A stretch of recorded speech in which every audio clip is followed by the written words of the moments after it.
Assalamualaikum warahmatullahi wabarakatuh dan salam sejahtera untuk kita semua.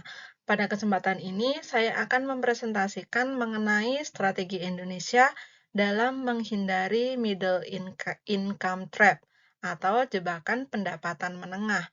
Topik ini sangat penting karena berkaitan langsung dengan masa depan pembangunan ekonomi Indonesia dan peluang kita untuk menjadi negara maju. Berikut latar belakangnya. Indonesia saat ini berada dalam kategori negara berpendapatan menengah.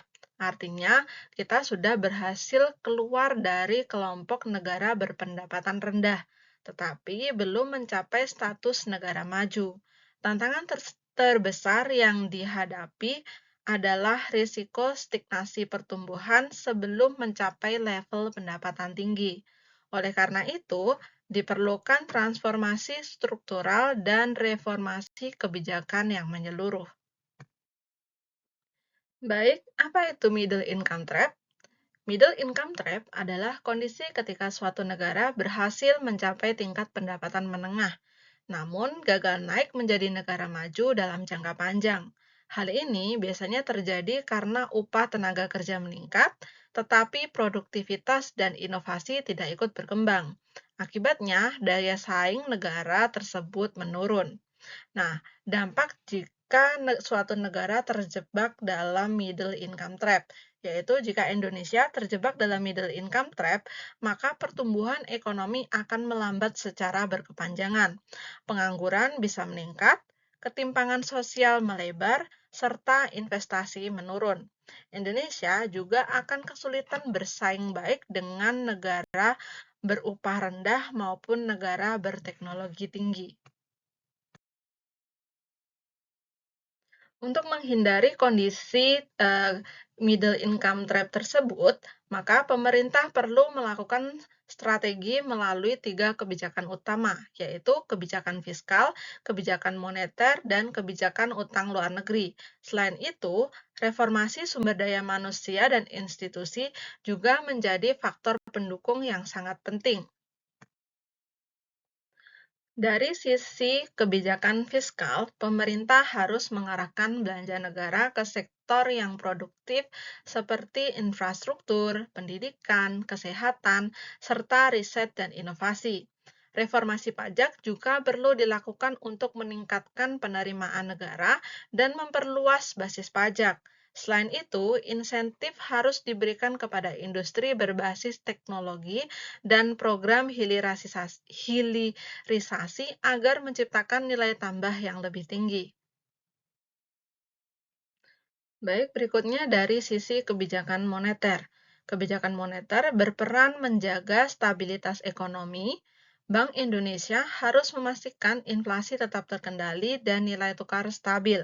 Stabilitas ini penting untuk menjaga kepercayaan investor. Selain itu, sektor perbankan harus diperkuat agar mampu mendukung pembiayaan bagi UMKM dan sektor produktif.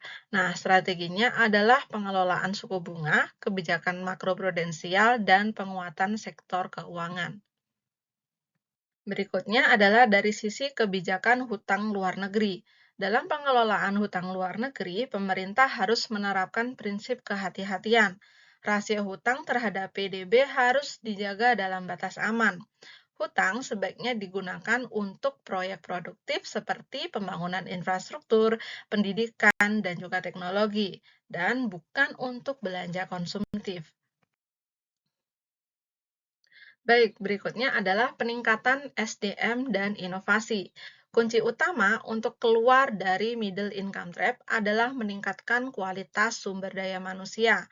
Reformasi pendidikan dan pelatihan vokasi harus dilakukan agar sesuai dengan kebutuhan industri. Selain itu, investasi dalam riset dan inovasi harus ditingkatkan agar Indonesia mampu bersaing dalam ekonomi berbasis teknologi. Baik, berikut adalah dari sisi reformasi institusi. Selain kebijakan ekonomi, reformasi institusi sangatlah penting.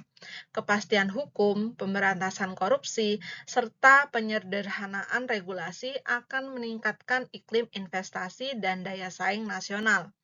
Tanpa tata kelola yang baik, kebijakan ekonomi tidak akan berjalan secara efektif. Kesimpulannya adalah untuk keluar dari middle income trap, Indonesia harus meningkatkan produktivitas, mendorong inovasi, menjalankan kebijakan fiskal produktif, menjaga stabilitas moneter, mengelola hutang secara bijak, dan memperkuat SDM dan tata kelola. Nah, transformasi ekonomi adalah kunci untuk negara maju. Baik, berikutnya adalah saran yang bisa saya berikan.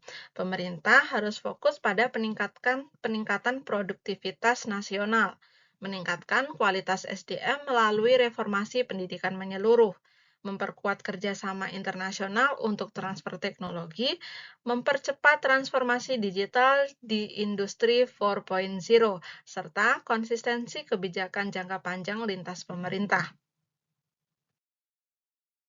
Sebagai kesimpulan, untuk keluar dari middle income trap, Indonesia harus meningkatkan produktivitas, mendorong inovasi, menjalankan kebijakan fiskal yang produktif, menjaga stabilitas moneter, mengelola hutang secara bijak, serta memperkuat kualitas SDM dan tata kelola pemerintahan. Middle income trap bukanlah takdir, melainkan tantangan kebijakan yang harus dihadapi dengan strategi yang tepat. Dengan reformasi yang konsisten dan komitmen bersama, Indonesia memiliki peluang yang besar untuk menjadi negara maju di masa depan. Baik, demikian presentasi saya kali ini. Jika ada kesalahan, mohon maaf yang sebesar-besarnya. Wassalamualaikum warahmatullahi wabarakatuh, dan salam sejahtera untuk kita semua.